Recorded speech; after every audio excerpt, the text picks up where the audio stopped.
दोस्तों, एक लड़का था जो बहुत ही आलसी था।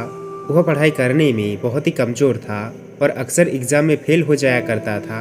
अपनी माँ से हमेशा झूठ बोलकर पैसे लिया करता था और अपने दोस्तों के साथ घूमता रहता था। एक दिन स्कूल छुट्टी होने के बाद शाम के समय वह घूमने निकला।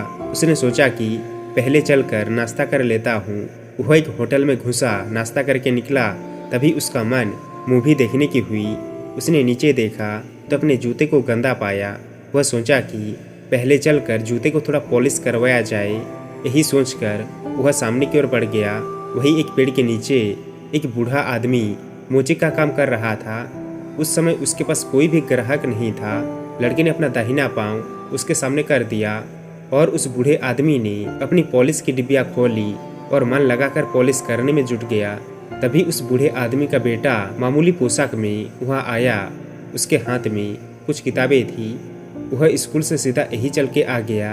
आते ही उसने किताबों को एक किनारे पर रख दिया और बड़े ही संतुष्टि मन से बोला, बापू अब तुम उठो, दिन भर काम करके तुम थक गए हो, जरा आराम कर लो, सर के जूते मैं चमका देता हूँ। बेटी की बात सुनकर बूढ़ा आदमी धीरे से उठा और घर की ओर चल दिया। यह सब देखकर वह लड़का अचरज में पड़ गया। उसने पूछा, क्यों भाई, कहीं नौकरी करते हो? बूढ़े आदमी के बेटे ने कहा, नहीं सर, मैं तो अभी पढ़ाई करता हूँ। उस लड़के ने कहा, पढ़ाई करते हो फिर भी यह नीच काम करते हो, तुम्हें शर्म नहीं आती? बूढ़े आदमी के बेटे ने कहा, काम करने में कैसी शर्म, मेरे बापू यही सब काम करके मुझे पढ़ा रहा है। शाम को मैं उनकी मदद किया करता हूँ। बूढ़े हो गए हैं, जल्दी थक जाते हैं। उनकी हर तरफ से मदद करना मैं अपना कर्तव्य समझता हूँ। और रही बात काम की, तो इस दुनिया में कोई भी काम छोटा या बड़ा नहीं होता। हमें पूरे शिद्दत से अपने काम को करना चाहिए। उस लड़के की यह सब बात सुनकर वह लड़का शर्म से पानी पानी हो गया, जैसे आसमान सीधा धरती पर आ गिरा हो। आज उसे अपने जीवन का सही सबक मिला था।